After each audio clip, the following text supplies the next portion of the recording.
warahmatullahi wabarakatuh.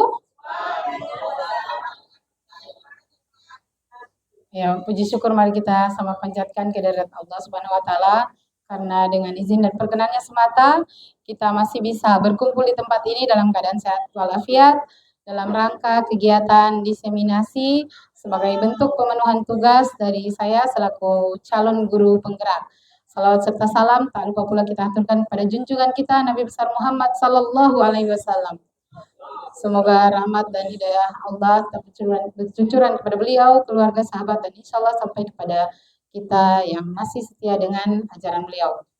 Bapak Ibu yang saya hormati, Bapak Kepala Sekolah, kegiatan hari ini adalah diseminasi atau diseminasi untuk praktik baik saya, budaya positif, pemenuhan tugas aksi nyata pada modul 1.4. Sebelum saya membawakan materi atau presentasi saya, dimohon kiranya kesediaan dari Bapak Kepala Sekolah untuk memberikan sepatah dua kata untuk kegiatan ini. Pada Bapak disilakan. Ya, terima kasih. Assalamualaikum warahmatullahi wabarakatuh. Salam. Saya hormati Ibu Kepala Sekolah, Ibu Nani sebagai guru penggerak. Alhamdulillah wa syukurillah wa la haula wa la quwwata illa billah. Kita sama banyak pada Allah Subhanahu wa taala, puji syukur dan tidak terhingga pada kesempatan hari ini kita melaksanakan satu kegiatan yang sangat penting, diseminasi. Diseminasi adalah menyebarluaskan pemahaman dan penerapan pengalaman yang merupakan budaya positif yang dilaksanakan oleh Ibu Nani sebagai guru penggerak. Bapak Ibu sekalian, kita merasa bangga dan bersyukur karena di antara kita di sekolah SMP 1 Duyada ini ada guru penggerak dan calon guru penggerak. Sehingga ini diharapkan kepada teman-teman yang mungkin belum beruntung dan belum lulus untuk guru penggerak bisa mencoba lagi, ya, bisa mencoba lagi. Karena ini merupakan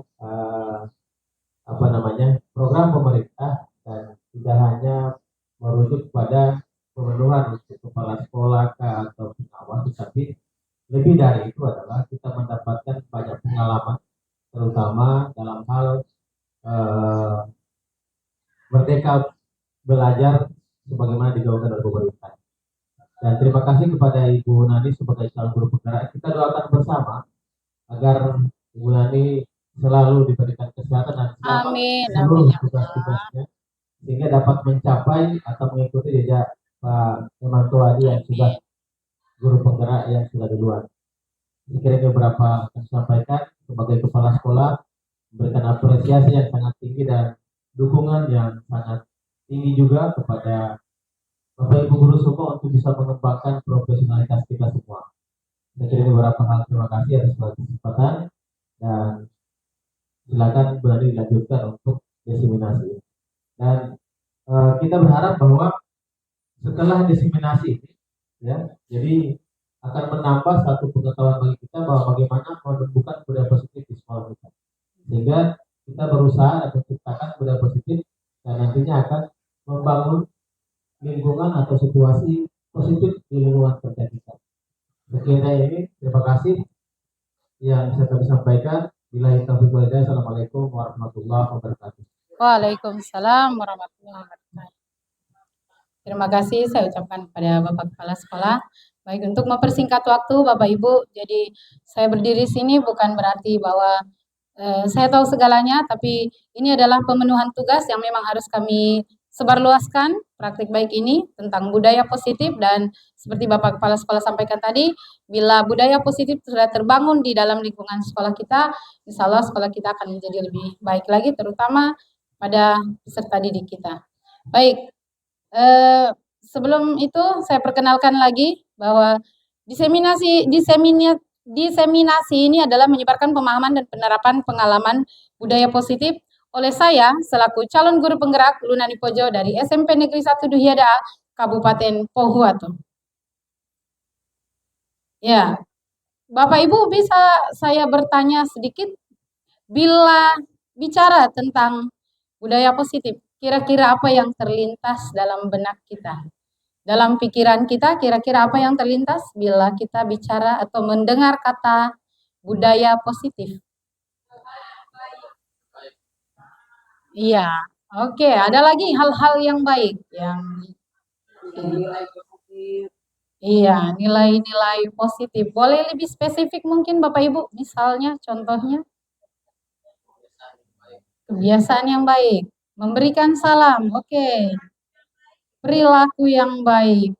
Nah, sekarang saya tanya lagi, apakah kita selaku guru punya tujuan untuk budaya positif kepada anak didik kita? Iya, berarti kita satu persepsi Bapak Ibu. Kita lanjut.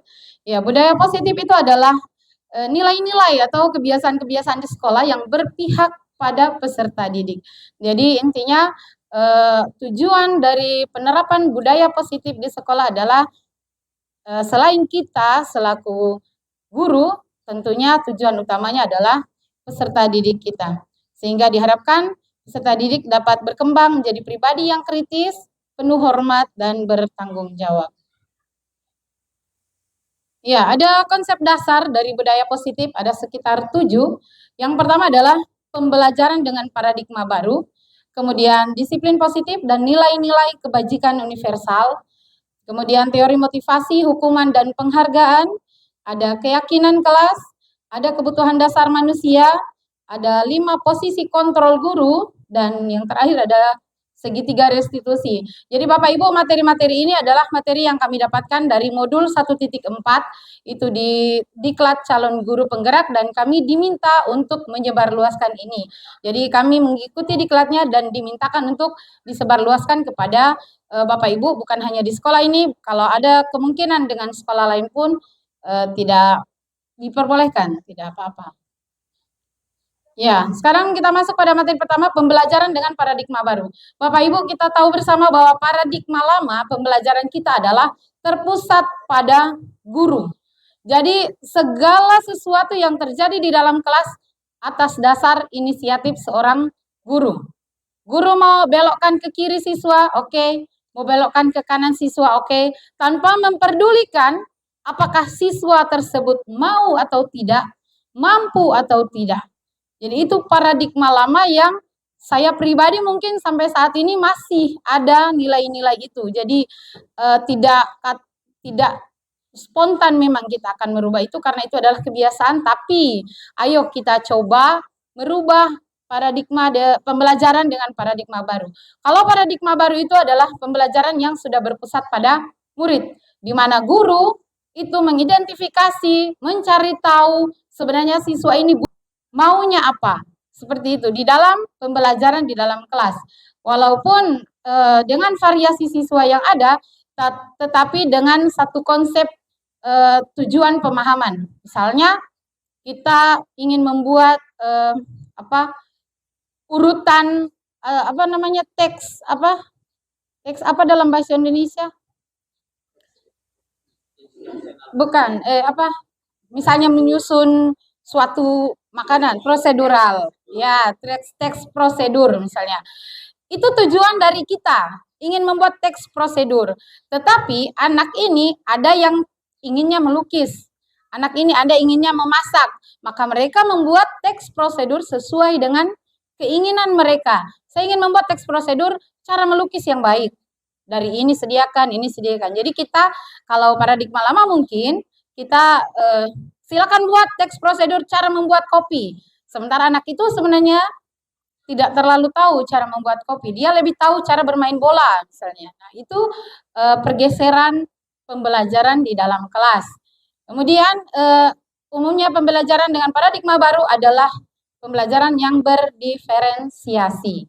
Jadi pembelajaran yang mengkombinasikan gaya belajar anak dengan satu tujuan materi kita. Jadi kita bukan, kalau berdiferensiasi bukan berarti bahwa kita guru harus sibuk jadi ini, jadi itu, jadi ini, jadi itu. Tidak. Hanya satu materi yang akan kita ajar, tetapi dengan variasi pembelajaran yang berbeda. Tergantung dari daya kemampuan anak, kemudian minat dari anak itu sendiri, ingin belajar seperti apa. Dengan muara akhir pada profil pelajar Pancasila. Itu yang sementara diharapkan untuk kita selaku guru dapat mencapai tujuan pembelajaran itu. Kemudian yang berikut, miskonsepsi teori kontrol. Jadi kita selaku guru biasanya ini adalah kebiasaan atau keakuan seorang guru menurut teori bahwa ilusi guru mengontrol murid, dan ini kita tidak pungkiri memang banyak terjadi di dalam kelas kita, bahwa kita yang mengontrol murid. Murid bercerita, kita suruh diam. Murid berlari-lari, kita suruh diam. Murid tidak pakai sepatu, kita suruh pakai sepatu. Bahwa sebenarnya yang mengontrol diri sendiri itu, mengontrol diri kita itu adalah diri kita sendiri. Kita kembalikan kepada kita, mau kita tidak diatur-atur. Misalnya, sementara belajar, diajarkan sesuatu, sementara kita tidak terlalu minat dengan itu, kita maunya dengan minat yang lain atau gaya belajar yang lain, sementara kita dipaksa untuk itu. Jadi itu kayaknya walaupun kita paksakan tidak akan masuk kepada anak. Jadi sebenarnya yang mengontrol diri anak itu adalah dirinya sendiri, bukan dari gurunya. Jadi dia yang bisa mengontrol dirinya sendiri. Itu miskonsepsi dari teori kontrol. Yang berikut bahwa ilusi bahwa semua penguatan positif efektif dan bermanfaat. Kita selalu mengajarkan bahwa kau harus begini nak, kau harus begitu nak. Padahal sebenarnya mungkin anak itu punya satu tujuan hidup, tapi kita memaksa untuk mengarahkan dia sesuai dengan arah kita, walaupun dalam bentuk positif, tapi itu kadang menyalahi keinginan dia sendiri. Misalnya dia tanda kutip mau ke Duhiadaa, dia tahu jalannya ikut sini, kita memaksa untuk dia ikut sebelah, ikut jalan sana, itu akan sedikit ada miskomunikasi di situ. Jadi mestinya anak itu diberikan kebebasan, diberikan masukan positif, tapi jangan memaksa untuk dia harus ikut ke situ. Yang berikut, ilusi bahwa kritik dan membuat orang merasa bersalah dapat menguatkan karakter. Misalnya kita menangani siswa yang bermasalah, dan ini memang kita akui masih ada beberapa termasuk saya yang masih menggunakan ini, bahwa sampai hati kau nak. Kita sering mengeluarkan kata-kata ini, sampai hati kau nak, ibu ini sudah susah payah belajar kau, ya kan, seperti itu. Jadi dengan harapan anak itu akan merasa bersalah dan akan menurut dengan apa yang kita mau. Padahal sebenarnya itu tidak baik untuk perkembangan anak itu sendiri. Kadang anak itu akan merasa dia memang tidak mampu.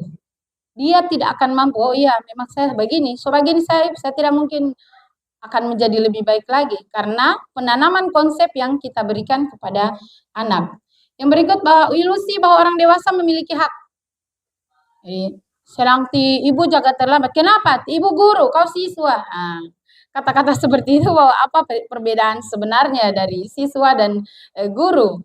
Sementara siswa ditindaki untuk terlambat misalnya atau melakukan hal yang menurut kita kurang baik, sementara kita sendiri merasa bahwa ibu selalu lewat kamar ini, ibu siswa. Ibu sudah seorang guru. Padahal sebenarnya konsep itu malah akan mendidik anak menjadi seperti itu. Yang berikut, mengubah paradigma stimulus respon kepada pendekatan teori kontrol. Jadi ini ada perbandingan antara stimulus respon dan teori kontrol. Kalau saya ambil contoh saja, misalnya kita mencoba mengubah orang agar berpandangan sama dengan kita.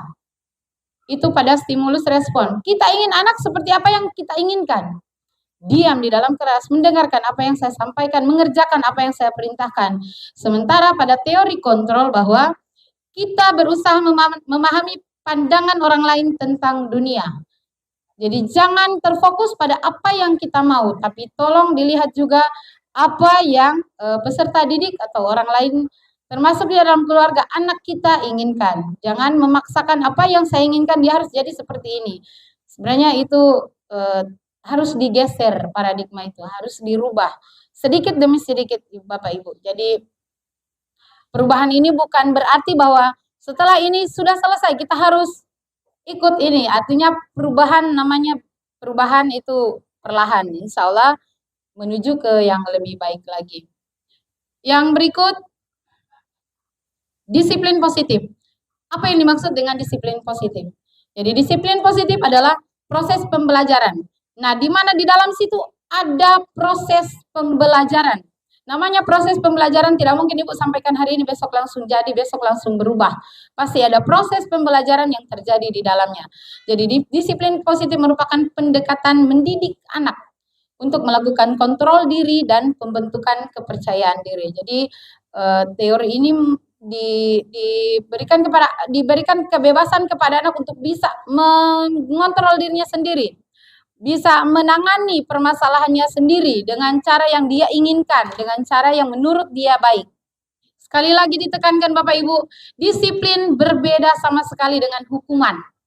Jadi meskipun disiplin sering diterapkan dengan menggunakan teknik hukuman, tapi sekali lagi bahwa disiplin itu bukan hukuman. Menghukum bukan berarti mendisiplinkan. Jadi di situ sangat digarisbawahi bahwa kita menghukum bukan berarti kita sudah mendisiplinkan anak, tetapi ada beberapa trik, ada beberapa cara yang tetap harus menghormati hak dan kepentingan anak itu sendiri. Penerapan disiplin positif membutuhkan kesepakatan dan peraturan yang dijalankan dengan konsisten serta pengendalian emosi yang baik. Tujuan dari disiplin positif adalah menanamkan motivasi yang ketiga pada murid-murid kita, yaitu untuk menjadi orang yang mereka inginkan dan menghargai diri sendiri dengan nilai-nilai yang mereka percaya.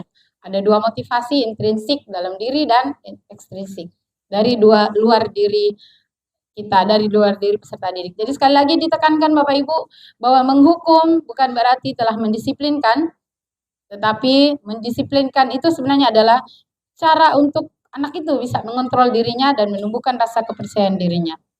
Yang berikut, nilai-nilai kebajikan. Itu nilai-nilai kebajikan adalah sifat-sifat positif manusia. Namanya manusia yang berakal, manusia yang diberikan tanda kutip kata sempurna oleh Tuhan, pasti memiliki nilai positif di dalam dirinya. Seekor hewan saja bila dididik dengan baik, maka akan ada nilai-nilai positif yang tumbuh dari dirinya, dari seekor hewan tersebut. Apalagi untuk seorang yang bernama manusia. Pasti memiliki nilai positif yang dibawa dari lahir. Dan ini adalah menurut Dr. William Glasser, pada teori kontrol menyatakan bahwa setiap perbuatan memiliki suatu tujuan. Jadi anak misalnya dalam kelas bercerita, dia punya tujuan pasti. Kenapa dia bercerita? Anak di dalam kelas tidak mengikuti pembelajaran, pasti dia punya tujuan. Anak di dalam kelas tidak melaksanakan tugas, pasti dia memiliki tujuan. Hingga apa salahnya kita menggali tujuan-tujuan dari anak tersebut? Bisa jadi dari perilaku yang kita anggap tidak baik, yang kita anggap negatif, ternyata memiliki tujuan yang baik di situ. Karena sejatinya dia adalah seorang manusia, punya nilai positif di dalam dirinya. Kemudian nilai-nilai positif ini akan menjadi payung besar dari sikap dan perilaku kita, atau nilai ini merupakan fondasi kita untuk berperilaku. Nilai-nilai kebajikan yang diyakini dan disepakati bersama, salah satunya adalah nilai kebajikan yang ingin dicapai oleh setiap anak Indonesia yang sekarang digaung-gaungkan, itu adalah profil pelajar Pancasila. Kita tahu bersama ada 6 dimensi profil pelajar Pancasila yang ingin kita raih dengan kurikulum merdeka untuk peserta didik di sekolah. Itu yang pertama, mungkin ada Bapak Ibu yang ingat? Profil pelajar Pancasila. Iya. Ya, ini. Ada berkebinekaan global, kemudian ada gotong royong, bernalar kritis, mandiri, kemudian yang berakhlak mulia. Ada 6 dimensi itu yang berketuhanan yang Maha Esa ya. Kemudian berakhlak mulia, kemudian ada berkebinekaan global, ada mandiri, berjiwa kritis, kemudian bernalar kritis, kemudian ya kreatif. Ini 6 ini yang menjadi payung utama kita atau payung utama peserta didik untuk dia capai dalam proses pembelajaran, dan ini yang diminta oleh sementara sekarang jalan itu kurikulum merdeka, muaranya semua adalah ke profil pelajar Pancasila. Dan kita juga di SMP 1 Duhiada ini sudah sementara melaksanakan proyek P5, ya, proyek penguatan profil pelajar Pancasila. Jadi sudah pada tema yang kedua, itu apa? Budaya hidup berkelanjutan. Itu adalah pengolahan sampah, dan insya Allah akan berakhir pada bulan ini. Jadi sebenarnya beberapa nilai profil pelajar Pancasila yang akan kita tanamkan kepada anak-anak dengan harapan bahwa ini akan menjadi bekal mereka untuk berperilaku dan mengambil keputusan. Yang berikut, memahami motivasi perilaku anak. Jadi ini adalah hal penting yang harus kita miliki selaku seorang guru. Jadi saya ingin merefleksikan diri kita, termasuk saya. Sebelumnya kita tanyakan ke diri kita sendiri, bagaimana kita berperilaku. Apakah perilaku kita sudah mencerminkan sebagaimana seorang manusia, sebagaimana seorang guru? Kemudian mengapa kita melakukan segala sesuatu? Kenapa kita harus masuk kelas? Kenapa kita harus datang pagi? Kenapa kita harus mengajar di dalam kelas? Itu pertanyaan yang mestinya kita tanyakan kepada kita. Apa alasan kita? Ada mungkin Bapak Ibu yang bisa membagikan pengalaman atau pendapat, kenapa kita harus masuk dalam kelas? Kenapa kita harus apel pagi? Ada mungkin Pak Usman? Kenapa Pak Usman harus masuk kelas? Padahal tidak masuk pun kan tidak apa-apa. Ya Pak Usman? Ya, sekedar menggugurkan kewajiban atau karena gaji. Ya, jadi kita pasti ada alasan Bapak Ibu, dan mudah-mudahan dengan kita sama-sama sharing untuk praktek budaya positif ini bisa meluruskan tujuan kita melakukan sesuatu. Ya, tujuan kita melakukan sesuatu, setelah itu kita terapkan kepada anak-anak kita. Pasti ada tujuannya. Mengapa kita melakukan segala sesuatu? Kemudian, apa kita melakukan sesuatu karena adanya dorongan dari lingkungan atau adanya dorongan yang lain? Jujur pada diri sendiri pasti ada. Ya Bapak Ibu ya, pasti ada dorongan dari luar. Karena digaji misalnya. Karena Bapak Kepala Sekolah so tegur misalnya. Iya. Kemudian atau terkadang kita melakukan sesuatu karena kita menghindari rasa sakit, rasa tidak nyaman. Terkadang juga melakukan sesuatu untuk mendapatkan apa yang kita inginkan. Jadi kita masuk dalam kelas misalnya, syukur kalau tujuan kita adalah supaya anak-anak kita mendapatkan ilmu. Anak-anak kita mendapatkan pengetahuan dari kita. Alhamdulillah kalau niat seperti itu. Tapi kalau karena sertifikasi sudah mau cair, nanti tidak ditandatangani kepala sekolah rekomendasi kalau tidak masuk kelas. Nah itu bahaya Bapak Ibu. Semoga kita tidak punya tujuan seperti itu. Kemudian, pernahkah kita melakukan sesuatu untuk mendapatkan senyuman atau pujian? Dia rajin sekali. Dia, ya. Seperti itu, apakah itu pernah? Jujur, saya pribadi mungkin pernah untuk itu. Ingin mendapatkan reward atau penghargaan dari orang lain. Dikatakan jadi begini, dikatakan jadi begitu. Ya, dan itu sebenarnya adalah manusiawi, namun dalam proses pembelajaran, dalam bertikah selaku guru, sebaiknya kita agak melenceng dari itu. Jangan karena sesuatu, karena penghargaan, karena sesuatu itu kita melakukan sesuatu juga. Dan ini kita harapkan ditanamkan kepada anak didik kita. Ya, jadi jangan sampai anak didik kita melakukan sesuatu karena ada sesuatu. Ya, misalnya dia ingin dianggap, saya mau begini biar ibu mau bilang saya rajin, saya siswa berprestasi. Nah, itu kalau kita tidak berikan itu lagi, kita tidak berikan reward itu lagi, takutnya anak ini tidak akan melakukan apa-apa lagi. Karena tidak ada yang membuat dia melakukan sesuatu itu. Yang berikut, masih dengan memahami motivasi perilaku anak. Jadi motivasi seorang itu ada eksternal. ketidaknyamanan, hukuman, imbalan, dan penghargaan. Ya, jadi motivasi eksternal seperti saya katakan tadi, misalnya, ayo anak-anak, siapa yang bisa menjawab pertama maka akan diberikan nilai 100 misalnya. Maka anak itu akan termotivasi dengan nilai itu. Coba kalau besoknya kita berikan pertanyaan tanpa memberikan motivasi itu. Kita tidak memberikan nilai 100 lagi untuk yang jawab pertama. Apakah anak itu masih mau berbuat seperti itu? Itu yang ditakutkan. Karena anak itu hanya ada motivasi dari luar saja. Nah, kalau motivasi itu tidak ada lagi, itu yang ditakutkan. Anak tidak akan berbuat apa-apa lagi. Beda dengan motivasi internal atau intrinsik, yaitu menjadi yang mereka inginkan. Jadi anak itu berbuat senatural mungkin, anak itu berbuat sesuai dengan apa yang dia mampu, sesuai dengan apa yang dia ketahui, sesuai dengan apa yang dia mau. Jadi anak itu yang apa yang mereka inginkan, menghargai dirinya dengan nilai-nilai yang dia percaya, dia bisa.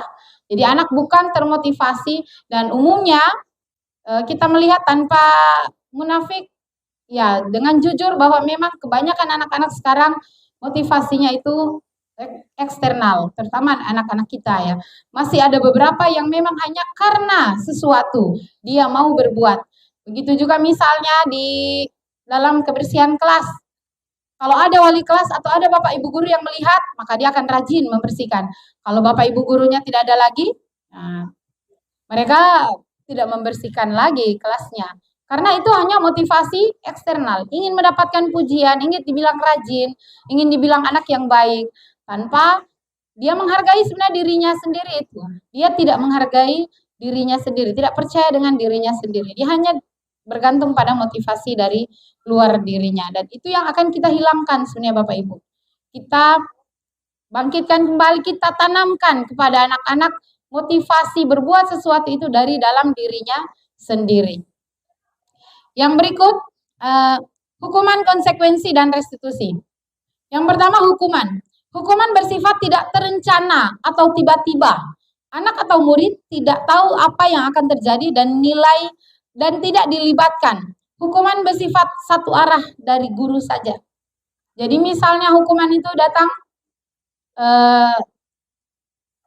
terlambat. Anak kita suruh bersihkan misalnya WC. Maka itu disebut dengan hukuman tanpa anak tahu apa yang akan dia lalui bila dia melanggar satu peraturan. Dia tidak tahu, dengan tiba-tiba dia akan diberi hukuman. Dan biasanya anak yang diberi hukuman menurut teori bahwa akan menyimpan dendam. Dia akan menyimpan dendam untuk hukuman ini, jenis hukuman. Jadi semoga kita yang ada di sekolah ini bisa mengurangi sedikit atau mungkin menghilangkan jenis yang disebut dengan hukuman ini. Yang kedua adalah disiplin dalam bentuk konsekuensi. Kalau konsekuensi itu sudah terencana atau sudah disepakati, umumnya bentuk konsekuensi dibuat oleh pihak guru atau sekolah dan murid. Murid sudah mengetahui sebelumnya konsekuensi yang akan diterima bila ada pelanggaran. Tetapi dalam hal membuat konsekuensi biasanya anak tidak dilibatkan. Jadi misalnya di sekolah dibuat peraturan tidak boleh menggunakan sepatu putih. Maka bila anak pakai sepatu putih, dia tahu apa yang akan menjadi konsekuensi yang harus dia terima. Tetapi kadang kita tidak melihat ke belakang kenapa dia sampai pakai sepatu putih. Misalnya dia sepatunya basah atau sepatunya yang hitam sudah robek. Pokoknya yang pasti bahwa kau sudah melanggar peraturan, tidak menggunakan sepatu hitam. Maka konsekuensinya bila tidak pakai sepatu hitam, sepatu putihmu ditahan. Nah, itu konsekuensi. Anak tahu memang itu sudah dibuat, tetapi kadang tidak melibatkan anak dalam menentukan konsekuensi. Konsekuensi itu akan berdampak seperti hukuman, tapi dalam jangka yang pendek. Kemudian yang terakhir adalah restitusi, itu menciptakan kondisi bagi murid untuk memperbaiki kesalahan mereka, sehingga mereka bisa kembali pada kelompok mereka dengan karakter yang lebih kuat. Jadi untuk restitusi nanti akan kita bahas di akhir slide ini. Yang berikut, keyakinan kelas. Jadi bila dalam suatu organisasi, dalam suatu kelas misalnya,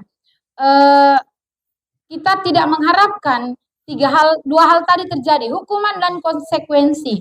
Maka bagaimana kita mengarahkan anak untuk supaya sesuai dengan apa yang kita harapkan, sesuai dengan apa ketentuan yang sudah ditentukan, disiplin yang sudah diharapkan untuk tumbuh di diri mereka.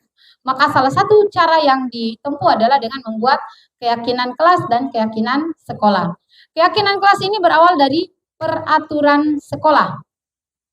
Jadi dia berawal dari peraturan sekolah, peraturan kelas. Peraturan kelas itu misalnya tidak boleh terlambat, misalnya tidak boleh makan di kelas, tidak boleh ke meja di luar. Ya, jadi itu adalah peraturan-peraturan kelas yang akan kita bawa menjadi keyakinan. Namun pada keyakinan kelas itu dia berupa pernyataan-pernyataan yang universal, umum. Kemudian keyakinan kelas senantiasa dibuat dalam bentuk kalimat positif. Artinya jangan menggunakan kata jangan, karena jangan itu menurut teori adalah salah satu kata negatif, di mana perintah otak bila jangan maka itu ya dilakukan. Misalnya, jangan bermain di dalam kelas, maka anak akan bermain di dalam kelas. Cenderung, itu kecenderungan, menurut penelitian kecenderungan dari manusia adalah melanggar apa yang memang menurut mereka itu boleh dilanggar. Jangan makan di kelas, maka mereka akan makan di kelas. Jadi sebisanya keyakinan kelas kita buat dalam bentuk kalimat positif. Kemudian keyakinan kelas hendaknya tidak terlalu banyak supaya mudah diingat dan mudah dijalankan oleh peserta didik. Kemudian semua warga kelas sebaiknya ikut berkontribusi dalam membuat kegiatan ketika kelas lewat curah pendapat. Artinya bahwa wali kelas bukan berarti satu-satunya orang yang menentukan keyakinan kelas. Sekali lagi dilibatkan peserta didik apa mau mereka untuk kelas mereka. Jadi keyakinan kelas itu dibuat sesuai dengan apa yang anak-anak atau peserta didik kita inginkan. Maunya kelas seperti ini. Jadi saya berharap perwalian-perwalian semua bisa membuat keyakinan kelas itu. Dan keyakinan kelas bisa dibuat kemudian dipajang di kelas masing-masing. Ingat, tidak perlu terlalu banyak, 4-5 saja. Yang penting anak bisa ingat dan paham bagaimana cara menerapkan keyakinan kelas. Dan yang berikut, terakhir, bersedia meninjau kembali keyakinan kelas dari waktu ke waktu. Misalnya, keyakinan kelas kita tidak boleh makan di kelas, ternyata masih ditemukan siswa yang makan di kelas. Maka itu harus kita tinjau kembali, kita perbaharui kembali, kita ingatkan kembali. Sekali lagi, bahwa seorang guru tugasnya adalah menuntun anak, bukan menuntut. Jadi dituntun anak sesuai dengan kodrat alam dan kodrat zamannya. Itu berkata Bapak Ki Hajar Dewantara, dan kita jangan menuntut anak untuk menjadi seperti apa yang kita mau. Anak harus tahu ini, anak harus bisa ini. Ya, bagaimana cara kita untuk bisa mereka dapat tangkap itu sesuai dengan kodrat alam dan kodrat zamannya. Ada sekarang banyak pertanyaan yang timbul, kenapa kalian tidak seperti kami yang dulu? Kami adalah orang-orang yang penurut, orang-orang yang dengar-dengaran, orang-orang yang dengar sepatu guru saja sudah takut. Ya, dan perlu kita ingat bahwa zaman kita berbeda dengan mereka. Alam kita, tanda kutip ya, bukan alam berbeda, alam kubur. Jadi alam kita sudah berbeda dengan mereka, Bapak Ibu. Jadi dulu anak-anak tidak tahu AC, kita tidak pernah mengenal kata AC, kita tidak tahu televisi. Ya, kita terfokus pada apa yang disampaikan oleh guru di buku. Kenapa daya ingat kita lebih kuat? Ini menurut persepsi saya, Bapak Ibu. Kemudian berikut zaman, sudah berbeda Bapak Ibu. Kita dulu mungkin kalau juga sudah tahu HP, jangankan anak-anak, kita saja orang dewasa, kalau sudah pegang HP, pasti lupa nasi didandang. Ya, jadi harus ada sedikit perubahan pemahaman kita, bahwa janganlah meminta anak seperti apa yang kita inginkan, karena jelas mereka berbeda dengan kita. Mereka punya hak, mereka punya pribadi sendiri, mereka punya keinginan, kemauan, minat sendiri. Jadi tidak bisa kita paksakan harus seperti kita. Ya, ini adalah beberapa contoh keyakinan kelas Bapak Ibu, insya Allah nanti akan kita buat di kelas masing-masing. Misalnya ini disiplin, datang tepat waktu di sekolah. Kalau dulu mungkin kita menggunakan kata tidak boleh terlambat. Nah, untuk yang keyakinan kelas kita buat datang tepat waktu di sekolah. Kemudian mengerjakan tugas tepat waktu. Kemudian mengikuti kegiatan upacara jika tidak ada halangan. Kemudian memakai seragam sesuai jadwal. Nah, kemudian ada menggunakan kata-kata sopan. Kalau dulu mungkin tidak boleh memaki. Kata-kata tidak boleh itu yang kita hindari pada keyakinan kelas. Kita buat sebagaimana racikan kalimat menjadi kalimat-kalimat positif. Kemudian yang religius misalnya mengucapkan salam ketika masuk atau keluar kelas, peduli lingkungan, melakukan piket kebersihan sesuai jadwal, toleransi, menghormati guru dan siswa, berteman dengan semua siswa, membantu teman, ya. Jadi itu adalah contoh keyakinan kelas yang kita harapkan bisa kita terapkan di sekolah SMP 1 Duhiada dengan Bapak Kepala Sekolah yang sangat mendukung ini.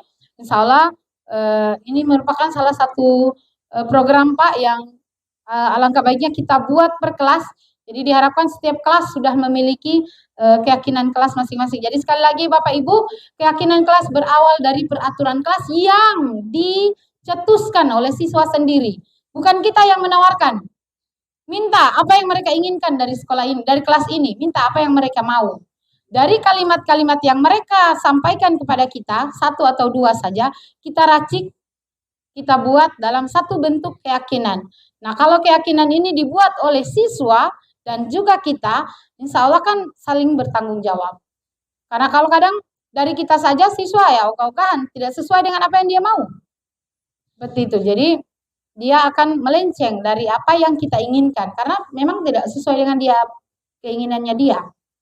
Yang berikut, ya, kebutuhan dasar manusia. Ada beberapa kebutuhan dasar manusia dan sekali lagi tadi teori mengatakan bahwa setiap manusia memiliki hal positif dalam dirinya dan setiap tindakan yang dilakukan oleh seorang manusia pasti memiliki tujuan.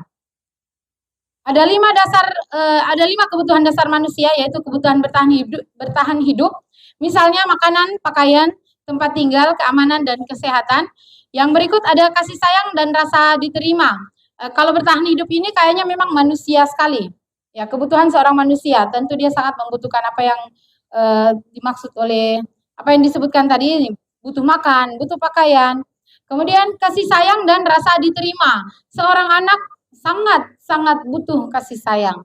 Ya, ada beberapa kasus di beberapa tempat bahwa anak di sekolah terlihat baik-baik saja, tetapi begitu dia kembali di rumah, dia akan menghadapi 1001 macam masalah.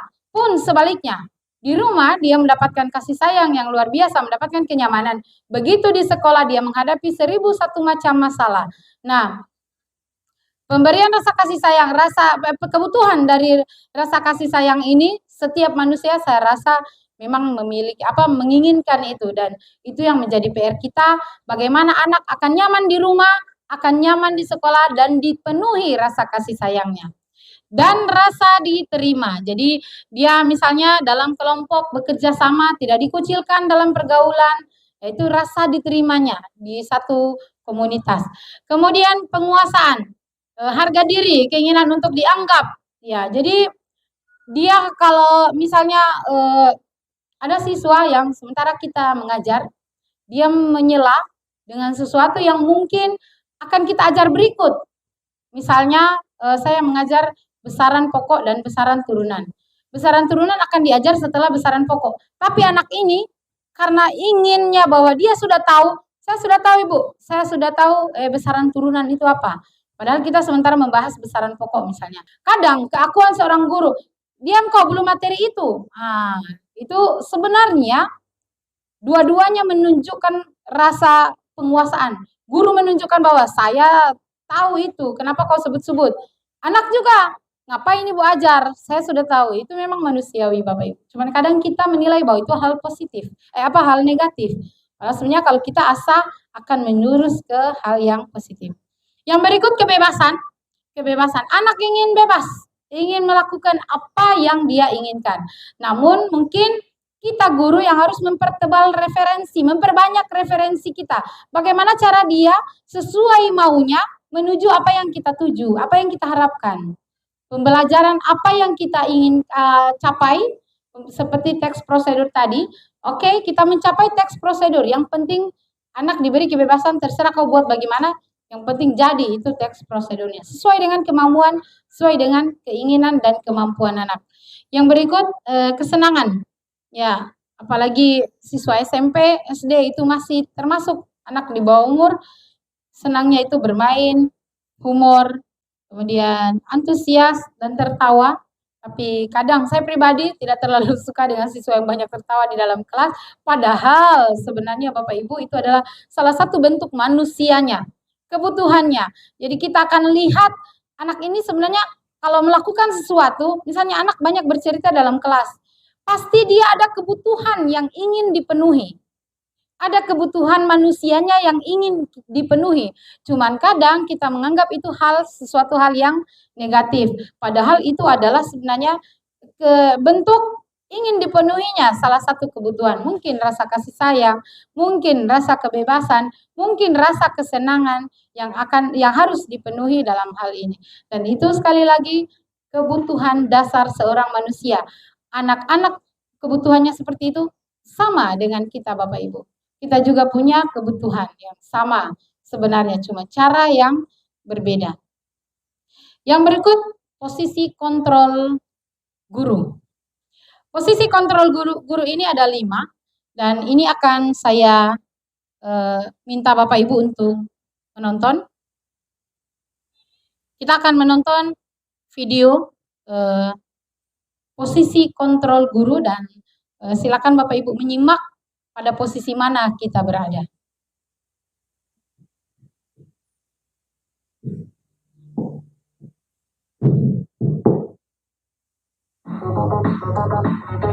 Iklan.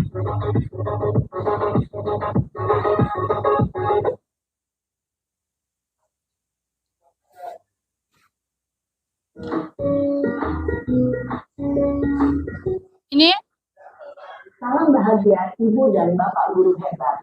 Dalam penerapan disiplin positif restitusi, salah satu program yang dikembangkan adalah 5 posisi kontrol.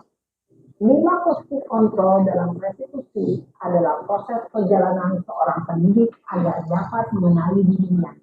Pada video kali ini, kita akan membahas tentang 5 posisi kontrol yang dikembangkan oleh Diane Rosen dan contoh penerapannya.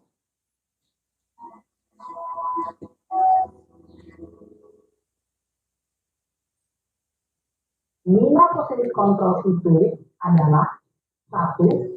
Posisi penghukum, 2. Posisi pembuat merasa bersalah, 3. Posisi tenang, 4. Posisi pemantau atau monitor, dan 5. Posisi manajer. Untuk lebih memahami kelima posisi tersebut, mari kita saksikan kasus Naren yang terlambat hadir 20 menit di sekolah dan melihat bagaimana kelima posisi kontrol dalam menghadapi masalah tersebut.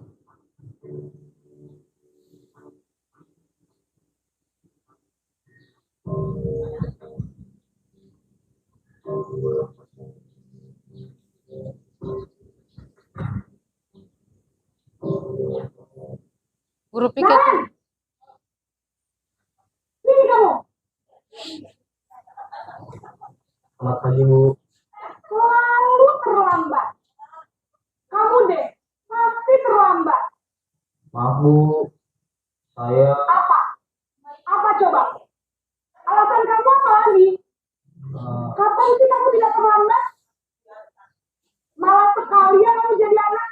saya Dasar pemalas. Gak kapok-kapok sih kamu. Sudah berapa kali terlambat? Sana, kamu keliling lapangan basket 2 kali. Kenapa saya harus ke lapangan basket, Bu? Kenapa? Kamu melawan ibu. Berani-beraninya jawab. Sudah terlambat, masih berani jawab pula. Sekarang, keliling lapangan basket 5 kali sekalian. Biar aku. Cepat. Pergi sana lapangan basket.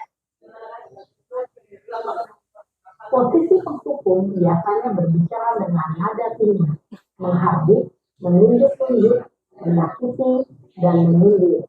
Hukuman bisa berupa fisik maupun psikis. Ibu dan bapak guru hebat. Dampak yang terjadi pada murid ketika guru berada pada posisi penghukum adalah murid cenderung akan memberontak, bahkan menyimpan dendam.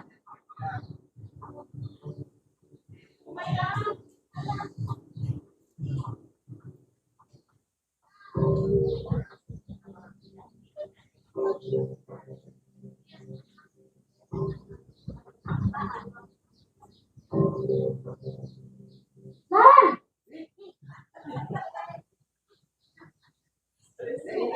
Selamat pagi, Bu. Naren! Kamu kenapa terlambat lagi, nak? Ya Tuhan, Naren. Kamu tenang ya bikin ibu susah ya? Kalau kamu terlambat lagi, nanti ibu yang ditegur bapak kepala sekolah, nak. Disangka ibu tidak bisa membina kamu. Duh, gimana ini? Maaf, Bu.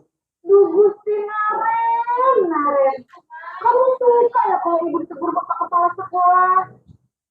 Terus, sekarang ibu harus tulis apa ini di buku absen? Ini kamu sudah sering terlambat loh. Ibu harus apa coba? Maaf, Bu. Maaf sekali. Ya sudah, lain kali jangan bikin ibu susah lagi ya, nak ya. Ibu tidak akan kuat lagi kalau kamu begini terus.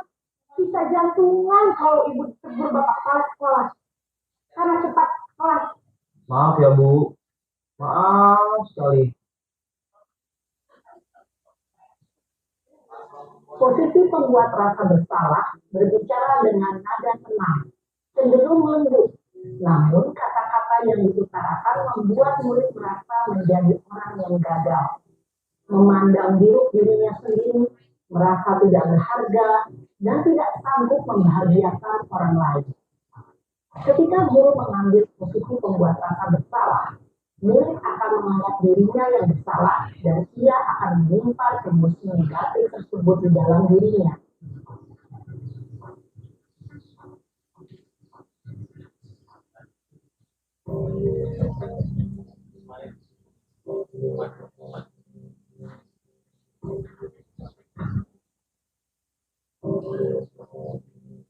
Naren!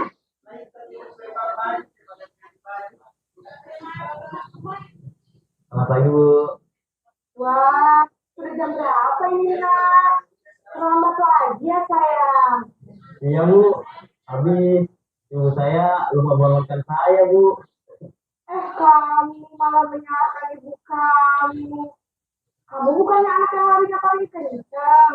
Kok terlambat sih? Iya, Bu. Saya memang terlambat bangun tadi. Jadi, biarpun saya lari kencang, tetap gak kekejar, Bu. Ya sudah, sayang.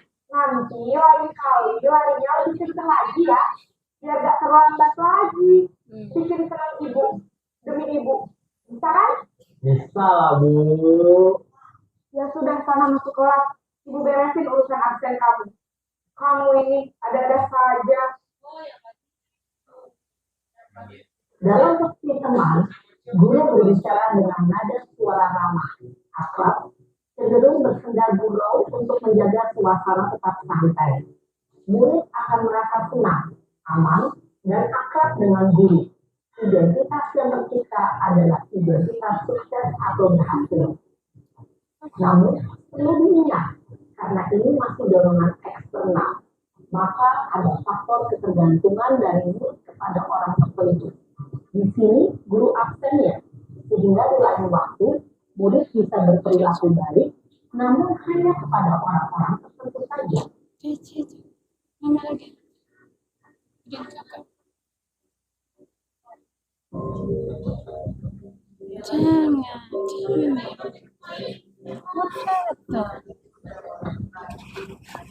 Betul.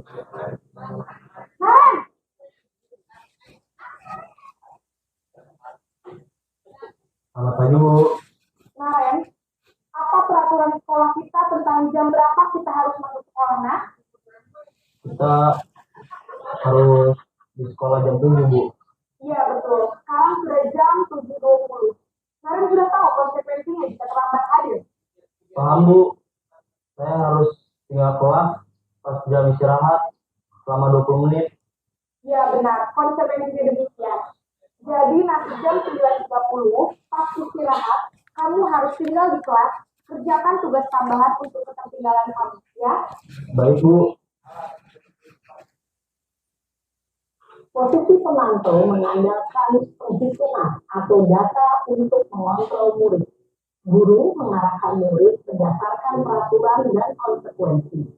Seorang pemantau menunjukkan bahasa tubuh dan ekspresi wajah yang datar dan cenderung formal.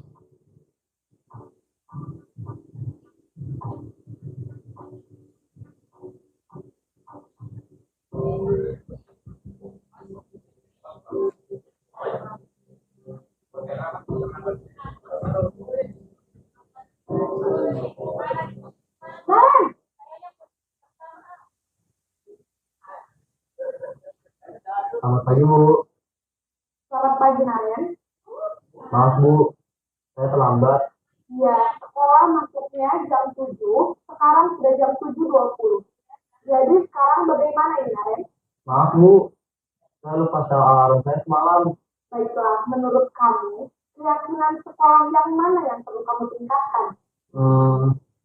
Menghargai diri sendiri dan orang lain mungkin ya Bu. Setuju.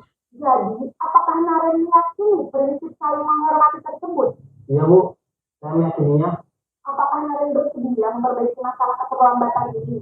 Bersedia Bu. Bagaimana kamu akan memperbaiki masalah keterlambatan ini? Saya akan coba untuk tidak lupa menyetel alarm saya Bu. Baik, kalau Naren lupa menyetel alarm di rumah, ada orang yang kira-kira bisa bantu mengingatkan tidak?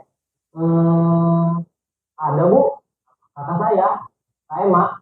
Ada lagi selain Kak Emma? Selain Kak Emma, ada ibu saya. Baik, jadi yang mengingatkan Naren adalah Kak Emma dan ibu kamu ya. Kira-kira akan mulai alarm kapan nih, Naren? Setelah pulang sekolah, akan segera saya lakukan. Baik, jadi Naren akan setel alarm untuk bangun besok pagi dan akan diingatkan oleh kakak dan ibunda Naren ya.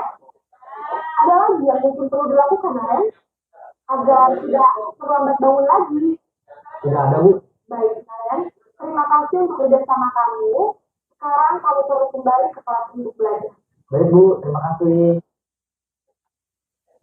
Posisi manajer adalah posisi kontrol yang disarankan untuk membimbing murid memiliki sikap disiplin yang positif, yaitu murid yang mandiri, bertanggung jawab, dan dapat memecahkan masalah. Tujuan dari posisi ini adalah agar murid dapat berefleksi atas tindakannya. Guru akan dengan tulus memberikan pertanyaan-pertanyaan bermakna, sehingga membuat murid dapat belajar dari kesalahannya dan mencari sebuah solusi untuk menyelesaikannya. Ibu dan Bapak guru hebat, setelah mengamati adegan kelima posisi kontrol tadi, kira-kira posisi mana yang paling ideal? Posisi mana yang dapat menunjang motivasi dan prinsip murid? Ya, tentu posisi manajer. Posisi ini memang posisi ideal yang ingin dituju setiap pendidik. Pada posisi inilah, guru dapat menerapkan disiplin positif yang berpihak pada murid, yang memerdekakan murid. Perjalanan seorang pendidik tentunya tidak mudah untuk sampai pada posisi seorang manajer. Namun, tujuan kita pasti, yaitu menciptakan murid-murid yang mandiri, merdeka, dan bertanggung jawab. Semoga penggambaran 5 posisi kontrol yang telah diperlihatkan ini dapat menjadi ajang refleksi bagi kita semua, agar dapat terus mengasah dan menerapkan disiplin positif yang memerdekakan murid. Mari terus berlatih dan bersemangat Selamat menerapkan. Salam dan bahagia Ibu dan Bapak Guru. Hebat. Iya, Bapak Ibu. Mudah-mudahan dengan tayangan tadi kita bisa merefleksikan diri kita ada di posisi yang mana, dan memang muaranya adalah pada hasil akhir yang diharapkan adalah pada posisi sebagai manajer, kan sesuai dengan video tadi disampaikan bahwa yang paling ideal untuk kita selaku guru itu adalah pada posisi manajer. Jadi bagaimana kita bisa menimbulkan motivasi dari dalam diri peserta didik sendiri tanpa ada campur tangan dari luar. Jadi anak akan bertanggung jawab terhadap diri sendiri, akan mandiri terhadap diri sendiri. Jadi tidak tergantung pada sesuatu atau pada seseorang. Jadi semoga sekali lagi mudah-mudahan video tadi bisa merefleksi diri kita sendiri ada di posisi mana, dan semoga kita sama-sama belajar menuju pada posisi manajer. Amin. Yang berikut ini Bapak Ibu ada satu kasus. Tadi sudah ada 5 posisi, ada sebagai penghukum, pemberi rasa bersalah, kemudian sebagai monitor atau pemantau, ada sebagai teman, dan ada sebagai manajer. Ini ada satu kasus, saya coba bacakan dan minta respon dari Bapak Ibu, kira-kira ini masuk pada posisi yang mana. Sabrina hari itu bangun terlambat dan terburu-buru sampai di sekolah. Dia pun akhirnya sampai di gerbang sekolah, tapi baru menyadari kalau tidak menggunakan sepatu hitam seperti tertera di peraturan sekolah. Di depan pintu kelas, Bapak Lukman memperhatikan sepatu Sabrina yang berwarna coklat. Sabrina berusaha menjelaskan bahwa dia terburu-buru dan salah mengenakan sepatu. Pak Lukman menanyakan Sabrina, apa peraturan sekolah tentang seragam warna sepatu? Sabrina menjawab, sudah mengetahui sepatu harus berwarna hitam. Tunggu, mau slide. Ya. Namun karena rumahnya jauh sekali, namun terburu-buru dan salah mengenakan sepatu. Selain tidak mungkin kembali pulang karena rumahnya jauh sekali, Pak Lukman tetap bersikeras pada peraturan yang berlaku dan mengatakan, ya sudah, kamu sudah melanggar peraturan sekolah, kamu salah, sudah terlambat, salah pula warna sepatunya. Segera buka sepatumu, kalau tidak bisa mengenakan warna sepatu sesuai peraturan. Sabrina meminta maaf dan memohon kembali kepada Pak Lukman agar tetap dapat mengenakan sepatunya dan berjanji tidak akan mengulangi kesalahannya. Namun Pak Lukman tidak mau tahu. Tidak, kamu telah melanggar peraturan sekolah. Kalau tidak sanggup ambil sepatu di rumah atau diantarkan sepatu ke sekolah, ya sudah, kamu tidak bersepatu saja seharian di sekolah. Sekarang copot sepatumu dan silakan belajar tanpa sepatu seharian. Sabrina pun dengan berat hati mencopot sepatunya dan memberikannya kepada Pak Lukman. Seharian dia tidak berani berkeliling sekolah karena malu dan lebih banyak berdiam diri di kelas tanpa alas sepatu. Dalam kasus di atas, sikap posisi apakah yang diambil oleh Bapak Lukman? Bisa ada 1 orang atau 2 orang yang bisa menyampaikan pendapat, kira-kira posisi mana, sikap mana, dan diberikan alasannya. Oh ya, Ibu Yanti? Alasannya Bu Yanti? Oh.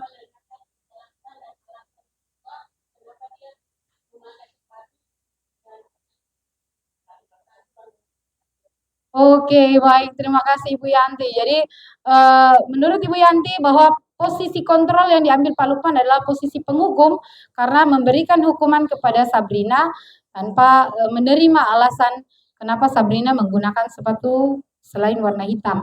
Ada pendapat lain dari Bapak Ibu mungkin? Atau sepakat dengan Bu Yanti? Iya, jadi membuat rasa bersalah ya. Tidak ya. Jadi ya benar Bapak Ibu bahwa posisi ini adalah posisi penghukum yang pastinya kita memberikan hukuman kepada peserta didik.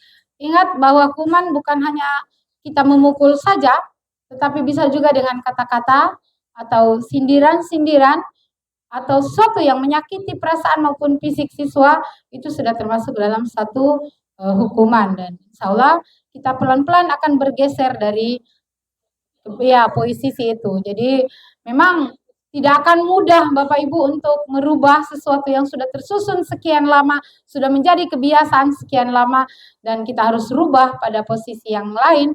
Tapi kalau berusaha, ayo Bapak Ibu. Sedangkan siswa yang tidak bisa membaca, bisa kita latih untuk membaca. Kucing saja seekor hewan bisa dilatih untuk bisa menuruti tuannya, apalagi kita selaku manusia, bila dilatih, dijadikan kebiasaan, insya Allah akan berubah ke hal yang lebih baik. Yang berikut, ada segitiga restitusi. Jadi peran guru manajer dalam, tadi yang paling ideal itu adalah kontrol guru dalam di bagian manajer ya. Nah, peran guru sebagai manajer dalam menyelesaikan masalah mengacu pada segitiga restitusi. Ketika menyelesaikan masalah, ada pun tahap-tahapnya adalah yang pertama, menstabilkan identitas. Yang kedua, validasi tindakan yang salah. Dan yang ketiga, menanyakan keyakinan. Yang pertama, menstabilkan identitas. Bagian dasar dari segitiga bertujuan untuk mengubah identitas anak dari orang yang gagal karena melakukan kesalahan menjadi orang yang sukses. Anak yang melanggar peraturan karena sedang mencari perhatian adalah anak yang sedang mengalami kegagalan. Dia mencoba untuk memenuhi kebutuhan dasarnya, namun ada benturan. Kalau kita mengkritik dia, maka kita akan tetap membuatnya dalam posisi gagal. Kalau kita ingin dia menjadi reflektif, maka kita harus meyakinkan si anak dengan cara mengatakan misalnya kalimat-kalimat seperti ini. Berbuat salah itu tidak apa-apa. Ya, karena itu manusiawi. Di mana manusia yang tidak pernah salah? Bapak Ibu guru pribadi pun pernah melakukan kesalahan. Ya, kita bisa menyelesaikan ini. Jadi suatu kesalahan bukan berarti adalah akhir dari segalanya. Ini bisa diselesaikan, ya. Kemudian yang berikut, Bapak tidak tertarik dengan siapa yang salah, siapa yang benar. Ya, kita hanya sekedar mencari solusi saja di sini. Itu kalimat-kalimat mungkin yang bisa kita ucapkan kepada peserta didik dalam menstabilkan identitas. Jadi dalam penanganan dengan segitiga restitusi, maka kita stabilkan dulu identitas anak tersebut. Kemudian bisa juga kamu berhak merasa begitu. Apa yang sedang menjadi apa kamu sedang menjadi teman yang baik buat dirimu sendiri misalnya. Jadi ini adalah kalimat-kalimat menstabilkan identitas. Setelah itu yang kedua adalah validasi tindakan yang salah. Menurut teori kontrol, semua tindakan manusia baik atau buruk pasti memiliki tujuan. Sekali lagi ke teori kontrol tadi, bahwa manusia punya hal positif dalam diri dan setiap apa yang dilakukan manusia pasti memiliki tujuan. Seorang guru yang memahami teori kontrol pasti akan mengubah pandangannya dari teori stimulus respon ke cara berpikir proaktif yang mengenali tujuan dari setiap tindakan. Kita mungkin tidak suka sikap seorang anak yang terus-menerus merengek. Tapi bila sikap itu mendapat perhatian kita, maka itu telah memenuhi kebutuhan anak tersebut. Kalimat-kalimat di bawah ini mungkin terdengar asing buat guru, namun bisa dikatakan dengan nada tanpa menghakimi atau akan memvalidasi kebutuhan mereka. Padahal kamu bisa melakukan lebih buruk dari ini ya. Misalnya, berkelahi. Padahal kamu bisa ya membunuh misalnya, bukan ya?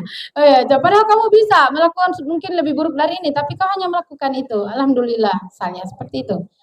Kamu pasti punya alasan mengapa melakukan ini. Kemudian kamu patut bangga pada dirimu sendiri karena kamu telah melindungi sesuatu yang penting buatmu. Ya, kamu boleh mempertahankan sikap itu, tapi kamu harus merubahnya, menambahkan sikap yang baru misalnya. Jadi yang kedua adalah memvalidasi tindakan yang salah. Kita bertanya sebenarnya tujuan anak berbuat itu apa. Ya, kemudian kita memberi penguatan kepada anak. Dan yang terakhir adalah menanyakan keyakinan. Jadi sekali lagi Bapak Ibu, harapan besar saya di setiap kelas kita sudah akan membuat keyakinan kelas dan insya Allah kita akan membuat dari keyakinan kelas kita angkat menjadi keyakinan sekolah. Ya, jadi dari keyakinan kelas itu misalnya terjadi sesuatu di dalam kelas, maka tidak salah kita mengingatkan kembali keyakinan kelas. Makanya keyakinan kelas disusun atas dasar kemauan, keinginan dari peserta didik, sehingga mereka akan bertanggung jawab dengan apa yang sudah mereka lakukan, apa mereka cetuskan, mereka yakini.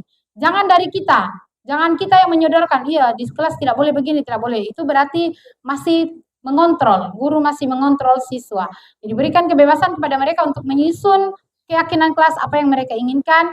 Setelah itu, bila terjadi sesuatu hal, maka kita tanyakan kembali tentang keyakinan kelas ini. Keyakinan kelas mana yang belum dipenuhi oleh peserta didik. Ini apa yang kita percaya sebagai kelas atau keluarga, ini adalah kalimat-kalimat. Kemudian apa nilai umum yang kita telah sepakati. Kemudian tadi ada di video tadi, kira-kira keyakinan yang mana yang belum kau penuhi. Nah, jadi seperti itu pentingnya ada keyakinan di dalam keyakinan kelas di dalam kelas kita. Oke, yang berikut. Ini adalah kemarin saya sudah menerapkan segitiga restitusi. Ada videonya sebenarnya, tapi mau ditayangkan atau?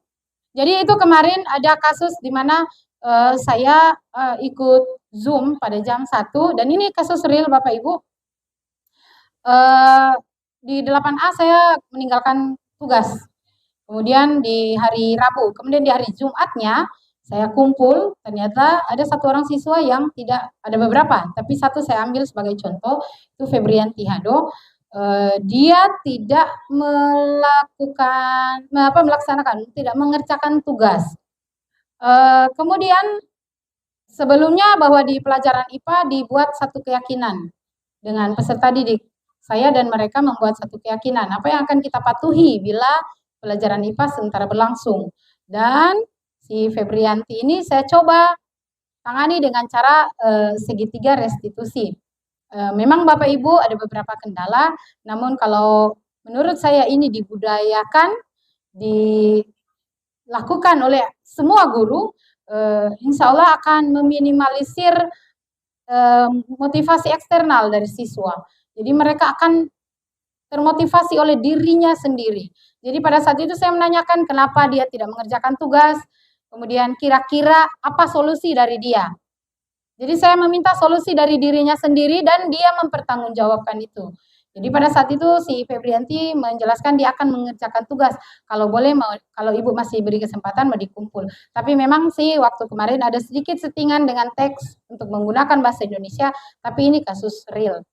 Kemudian di hari Senin, alhamdulillah dia menyetor tugasnya. Berarti dia termotivasi dari dalam dirinya sendiri. Ada 2 kasus yang kemarin saya angkat, yaitu yang kedua Abdus Hafiz yang tidak mengikuti kegiatan ekstrakurikuler. Ini sebenarnya kasus yang sudah berlalu, sudah dari waktu Pramuka Garuda kemarin, dan saya coba selesaikan dengan menggunakan segitiga restitusi. Tanggapan mereka, setelah ini saya meminta tanggapan dari peserta didik, dan terus terang Bapak Ibu itu suatu hal yang menurut saya cukup mengharukan. Si Abdul Hafiz bilang, bagaimana perasaanmu apabila ini pertanyaan saya, bagaimana perasaanmu apabila saya menyelesaikan permasalahanmu dengan cara segitiga restitusi? Dan dia menjawab, saya senang, karena Ibu tidak marah-marah, Ibu tidak menggunakan kekerasan. Kemudian saya ingat selalu apa yang harus saya buat, karena saya sudah janji dengan Ibu. Saya yang menjanjikan, bukan Ibu yang minta. Itu respon dari Abdus Hafiz yang menurut saya mungkin sebenarnya anak-anak kita mungkin butuh itu. Ya, walaupun memang ada perlakuan khusus untuk beberapa orang, tapi kalau kita ini setiap permasalahan siswa kita selesaikan dengan segitiga restitusi, insya Allah akan meminimalisir hal-hal yang tidak diharapkan. Ya, dan demikian pemaparan dari saya. Besar harapan saya apa yang sudah saya dapatkan, dan mungkin juga Pak Eman selaku guru penggerak yang sudah selesai. Budaya positif ini kita terapkan di sekolah kita, dan yang pertama itu adalah kalau bisa kita semua perwalian membuat keyakinan kelas di dalam kelas masing-masing, dan untuk guru mata pelajaran juga bisa membuat keyakinan. Jadi sekali lagi Bapak Ibu, keyakinan diminta dari siswa. Jangan sodorkan dari kita. Minta apa mau mereka. Apa yang mereka ingatkan. Tapi kita selaku guru mengarahkan pada hal-hal yang positif. Hal-hal yang baik. Kemudian dari peraturan itu kita angkat menjadi keyakinan kelas. Semoga tadi juga Ibu yang di video mengatakan bahwa tidak akan mudah Bapak Ibu. Guru itu adalah tugas yang luar biasa, tidak akan mudah, tak semudah. Kadang ada pepatah bilang teori tak semudah praktek, tapi kalau kita hanya terus berteori tanpa mempraktekkan, mungkin kita akan tetap bukan jalan di tempat, tapi diam di tempat Bapak Ibu. Ayo kita sama-sama. Dan sekali lagi maaf, saya bukan sok pintar, bukan sok tahu, tapi ini memang adalah salah satu pemenuhan tugas dan saya pikir ini adalah hal baik yang bisa kita terapkan di sekolah kita untuk menjadi lebih baik lagi, untuk membangun, membina, menuntun peserta didik SMP 1 Duhiada menjadi murid-murid yang berkarakter profil pelajar Pancasila. Demikian dari saya, lebih dan kurang saya mohon maaf. Wassalamualaikum warahmatullahi wabarakatuh. Alhamdulillah. Ya, kita berikan apa dulu? Gimana dulu? Asik. Ya. Ini bagus sekali ya. Budaya positif ini sudah disampaikan oleh Pak Eman waktu kemarin. Mungkin di antara kelas-kelas sudah ada yang buat kegiatan kelas? Belum ada. Ya, insya Allah kita akan buat. Ya, jadi soal juga sini.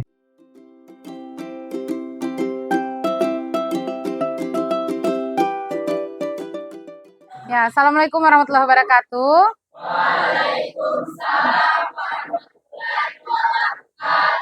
Ya, untuk kelas 9B, bagaimana kabarnya hari ini? Baik. Alhamdulillah. Jadi hari ini kita akan membuat keyakinan kelas. Mungkin kalian bertanya-tanya apa yang dimaksud dengan keyakinan kelas. Jadi keyakinan itu namanya keyakinan, sesuatu yang kita yakini. Kalau sesuatu yang kita yakini, apakah kita akan melaksanakan atau tidak? Pastinya suatu keyakinan. Misalnya, kau yakin jadi seorang pemain sepak bola. Apakah itu akan terlaksana? Iya, karena kau yakin melakukannya. Seperti itu juga dengan keyakinan kelas nanti. Jadi kita akan membuat keyakinan kelas dan diharapkan keyakinan kelas ini adalah merupakan keyakinan yang kalian yakini sendiri sehingga kalian bisa mempertanggungjawabkannya dan melaksanakannya dengan ikhlas ya, bukan paksaan. Keyakinan kelas ini adalah apa yang ingin kalian terapkan di dalam kelas ini. Kalian ingin kelas ini seperti apa? Nah, kalau mungkin istilah dulu adalah peraturan kelas. Nah, untuk istilah sekarang adalah keyakinan kelas. Jadi kalian silakan pikirkan kira-kira apa yang ingin kalian lakukan di dalam kelas ini. Kalian ingin kelas ini seperti apa? Dan keyakinan kelas ini adalah diskusi kita bersama, saya selaku guru dan Anda selaku peserta didik atau siswa. Jadi nanti akan saya bagikan kertas, dan kertas ini silakan kalian tulis keinginan yang ingin kalian terapkan di dalam kelas. Sudah paham? Ada yang mau ditanya? Tidak ada. Oke, sudah jelas. Ibu tahu kelas 9B itu anak-anak pintar. Pintar Bapak. Jadi saya bagikan satu orang 2 ya, atau 1 boleh cukup. Ya, keyakinan kelas sebaiknya sedikit saja, maksimal 3, minimal 1, supaya kita mudah untuk kita pahami dan mudah untuk kita jalankan. Ya, kadang terlalu banyak membuat kita sendiri apa dulu lupa kan keyakinan kelas itu sendiri. Kalau sedikit kan gampang dihafal, kemudian gampang dipahami dan agak gampang dilaksanakan. Oke? Silakan dioper post-it-nya, mau diambil 1 boleh tidak? Dioper biar dorang yang ambil. Mana ambil 1, baru oper ini yang oper ke sana. Ya, ini yang oper ke sana. Dioper, diambil. Ya. Silakan ditulis di post-it, taruh namamu, kemudian keinginan atau harapanmu di dalam kelas ini seperti apa. Nanti akan saya tempel ini, kemudian ditempelkan di papannya.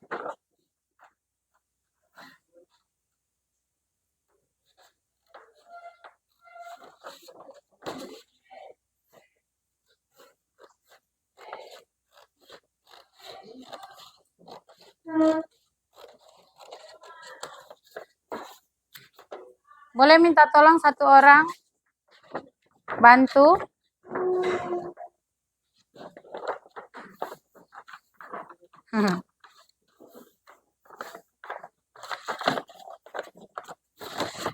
Terima kasih, Udon.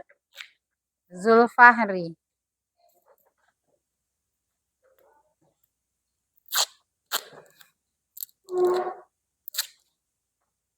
Tempel di. Ya.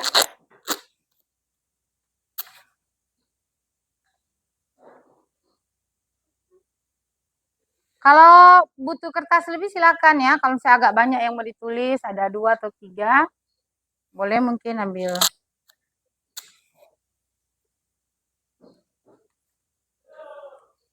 Lem baru melekatnya.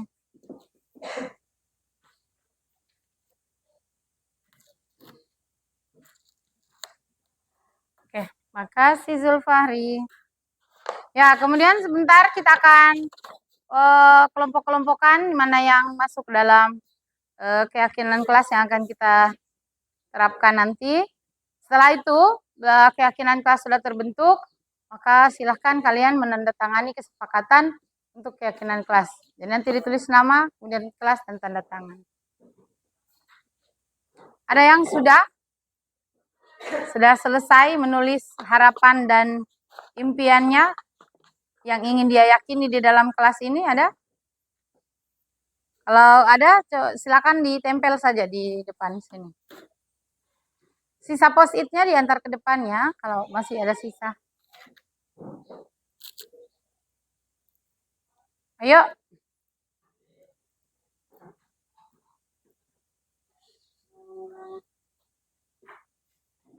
Silakan ditempel, taruh nama jangan lupa. Udah, tempel saja. Dipercepat. Oh, susah.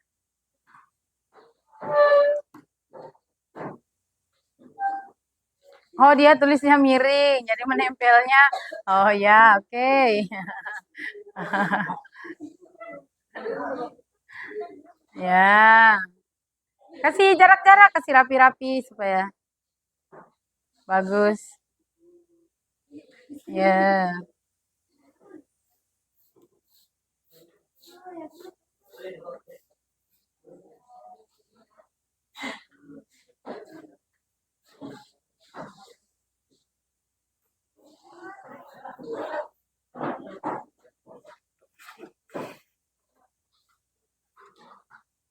Ayo, dipercepat.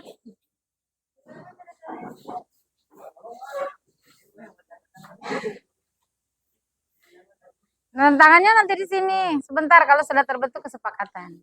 Bukan di post-it-nya.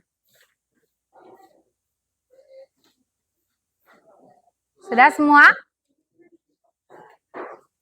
Sudah atau belum? Yang belum, ayo ditempel.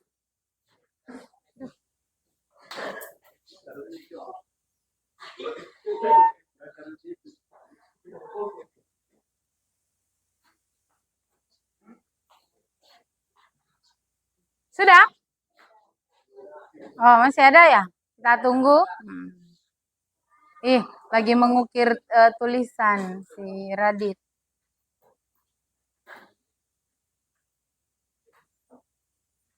Ya, jadi nanti keyakinan kelas ini akan saya kelompokkan ke dalam beberapa keyakinan, misalnya tentang disiplin, keagamaan, atau mungkin ada tata tertib.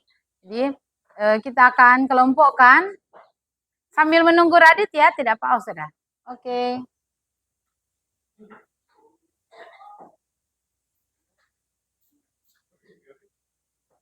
Oke, saya coba kelompokkan ya. Tidak boleh makan dan minum di kelas. Menaati peraturan di kelas. Menjaga kebersihan kelas. Apa ini? Menaati peraturan kelas. Tidak boleh makan. Oke, itu kelas bersih. Tidak boleh saat kelas bersih, nama lingkungan. Tidak ke kantin. Tidak membuang sampah. Jadi ini saya coba kelompokkan Ini tata tertib mungkin di sini ya bisa. Ya, kita kelompokkan di situ dia. Tidak ke kantin saat jam pelajaran. Bersih, ramah lingkungan. Ya, kita kelompokkan di sini dia. Tidak membuang sampah, tidak boleh saat ya kelas bersih. Ini dia tidak bermain. Piket kelas datang tepat waktu. Kayaknya di sini sendiri dia dulu. Tidak makan dan minum. Oke. Apa ini? Sefrekuensi dalam kegiatan, adil dalam apa ini? Piket ya. Kemudian tidak ada pembulian di kelas. Oke, dia bisa masuk di sini. Piket. Tugas piket. Oke, masuk piket sini. Tidak mau kelas ini ada perkelahian. Oke, pembulian masuk sini. Tidak ada pembulian. Oke. Bersih. Oke, masuk sini. Iya. Tidak makan dan minum, menjaga fasilitas kelas, menjaga kebersihan kelas.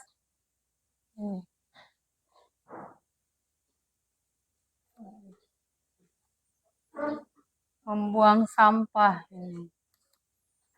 Jangan buang sampah, tidak merusak fasilitas kelas, tidak boleh makan dalam kelas, tidak merusak.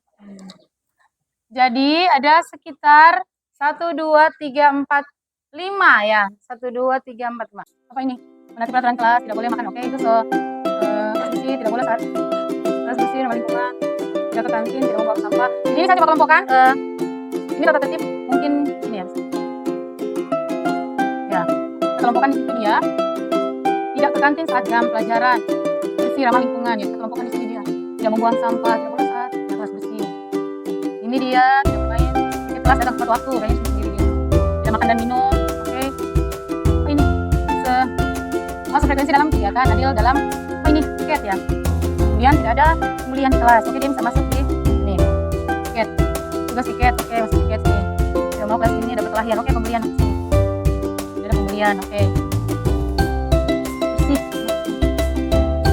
Tidak makan dan minum.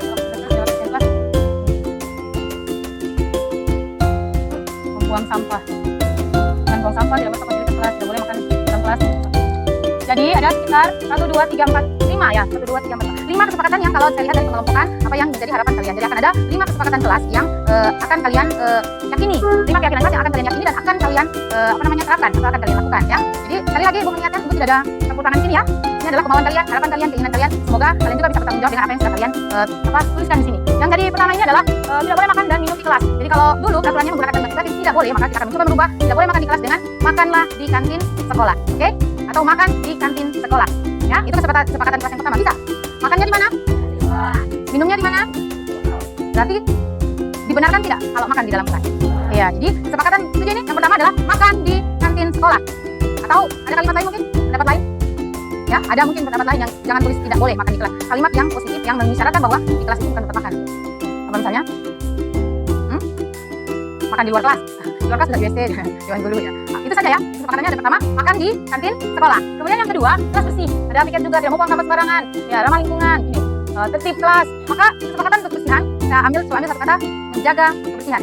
Oke? Itu kesepakatan kita yang kedua dengan apa yang sudah kalian tuliskan. Jadi yang pertama tadi apa? Makan di kantin sekolah. Yang kedua, menjaga kebersihan. Kemudian kalau pelaksana piket, pelaksana piket, maksudnya piket itu harus melaksanakan tugasnya, gitu. Apa? Iya, bertanggung jawab. Jadi bertanggung jawab terhadap tugas. Oke? Kesepakatan kita yang ketiga adalah bertanggung jawab terhadap tugas. Yang pertama apa? 2, 3, bertanggung jawab terhadap tugas. Kemudian yang berikut, jangan buang sampah. Ini apa namanya? Pembulian. Jangan saling membuli. Kira-kira kalimat yang pas untuk kata jangan membuli, jangan menghina orang lain. Kira-kira apa? Kalau saya pilih saling menghargai, boleh? Iya. Jadi yang berikut sudah berapa?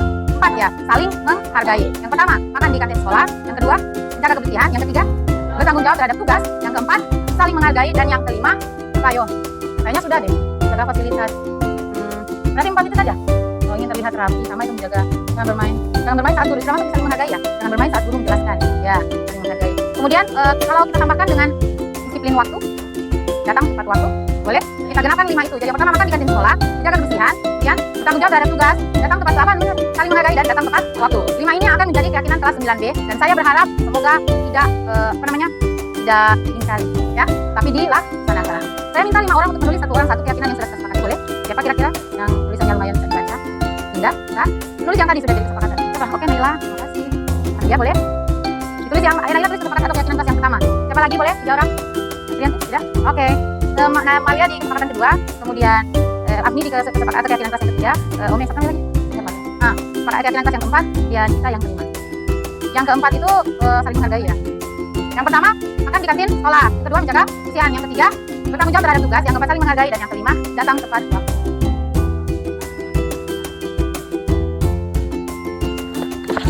Zulfari minta tolong lagi boleh? Atau enggak usah? Ya boleh, sini satu. Dipercepat, kita sudah masuk jam istirahat. Saling menghargai. Kemudian, kalau kita tambahkan dengan disiplin waktu, datang tepat waktu, boleh? Kita genapkan 5 itu. Jadi yang pertama makan di kantin sekolah, menjaga kebersihan, kemudian bertanggung jawab terhadap tugas, datang tepat saling menghargai dan datang tepat waktu. 5 ini akan menjadi keyakinan kelas 9B dan saya berharap semoga tidak tidak diingkari ya, tapi dilaksanakan. Saya minta 5 orang untuk menulis satu orang satu keyakinan yang sudah kita sepakati, boleh? Siapa kira-kira yang tulisannya lumayan bisa dibaca? Dinda? Bisa? Penulis yang tadi sudah jadi kesepakatan. Siapa? Oke, Naila. Terima kasih. Arwia, boleh? Ditulis yang Naila tulis kesepakatan atau keyakinan kelas yang pertama. Siapa lagi boleh? 3 orang? Trianti? Tidak? Oke. Marwia di kesepakatan kedua, kemudian Afni di kesepakatan atau keyakinan kelas yang ketiga, Ome, siapa namanya lagi? Wah, saya ingat Marwia. Keyakinan kelas yang keempat, kemudian Pita yang kelima. Yang keempat itu saling menghargai ya. Yang pertama, makan di kantin sekolah. Yang kedua, menjaga kebersihan. Yang ketiga, bertanggung jawab terhadap tugas. Yang keempat, saling menghargai. Dan yang kelima, datang tepat waktu.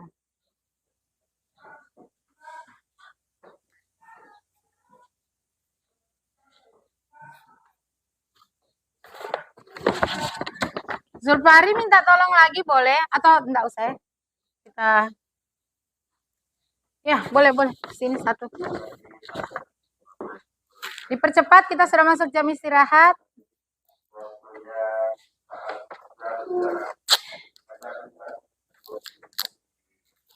Taruh di atas biar ditempel.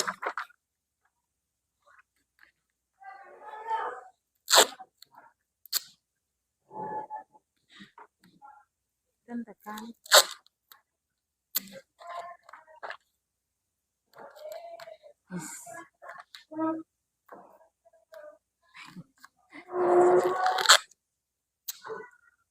Oke, silakan yang sudah menulis 5 kesepakatan kelas atau keyakinan kelas ditempel di sini.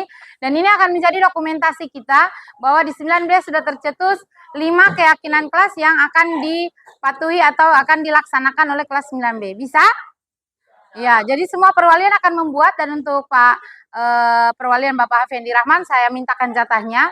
Saya akan memandu karena ini adalah salah satu pemenuhan tugas saya. Nah, kita sudah dapat 5 kesepakatan kelas. Sekali lagi saya bacakan. Yang pertama adalah makan di kantin sekolah. Berarti kalau kau makan di dalam kelas, melaksanakan keyakinan kelas atau tidak? Tidak. Kemudian yang kedua adalah menjaga kebersihan. Kalau kau makan sembarangan, buang sampah sembarangan dalam kelas, apakah itu keyakinan melaksanakan? Tidak. Kemudian yang berikut, bertanggung jawab terhadap tugas. Ini kurang lengkap, siapa yang tulis yang ketiga? Bertanggung jawab terhadap tugas ya. Tugas itu piket, tugas itu bisa tugas kelas, tugas dari guru mata pelajaran. Kemudian yang keempat adalah saling menghargai, bukan tolong. Saling menghargai, dilarang membuli. Hargai bahwa manusia kita sederajat, kita sama di mata Allah. Dan terakhir adalah datang tepat waktu. Oke, untuk 9B kita beri aplaus untuk semua. Ya, sudah tercetus keyakinan kelas dan saya harap sekali lagi ini dari kalian. Mudah-mudahan kalian bertanggung jawab terhadap apa yang sudah kalian sepakati. Untuk lanjut ke istirahat, dipersilahkan menandatangani dulu. Bergilir boleh, atau dari laki-laki. Ke cowok dulu silakan, ke depan tulis nama, kemudian tanda tangan ya. Kelasnya dikosongkan saja tidak apa-apa biar tidak diisi supaya cepat. Silakan ditulis nama, kemudian tanda tangan. Langsung keluar kalau yang selesai menandatangani. Langsung berdiri saja satu orang.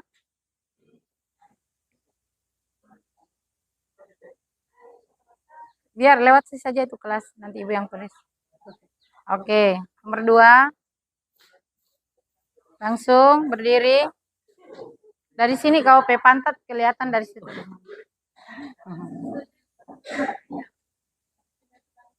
Langsung tanda tangan saja, langsung tanda tangan. Oke. Berdiri saja yang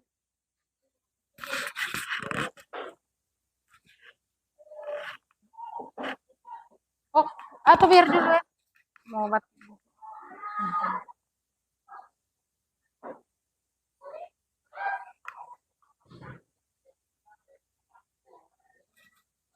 Keriting rambutnya.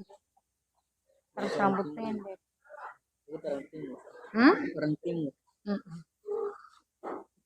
Orang timur itu ganteng-ganteng, bagus suaranya.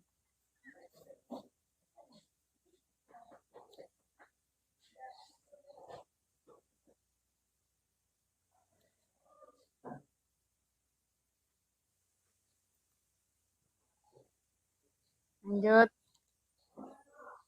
Berdiri saja untuk Putra, silakan.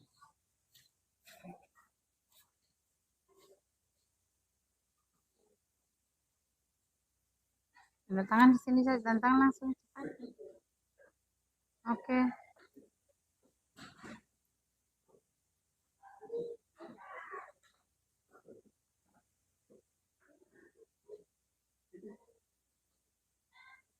Tanda tangan saja langsung. Tidak usah isi kelas, nanti isi kelasnya. Tanda tangan saja langsung.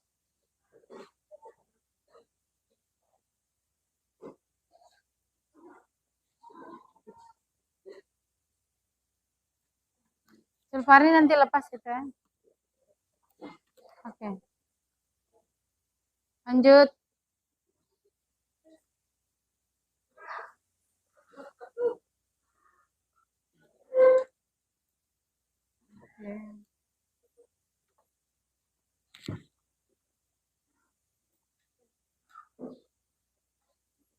Sini. Oke, lanjut.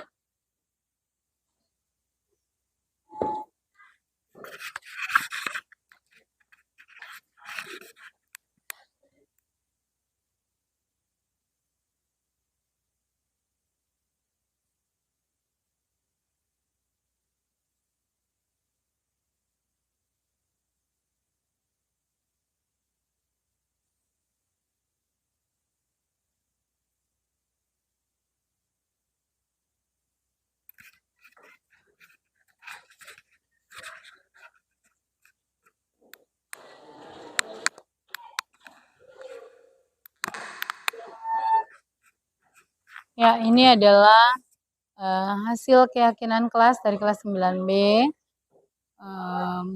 Ini di kertas pertama ini, karton pertama adalah keinginan atau keyakinan yang ingin diterapkan oleh peserta didik.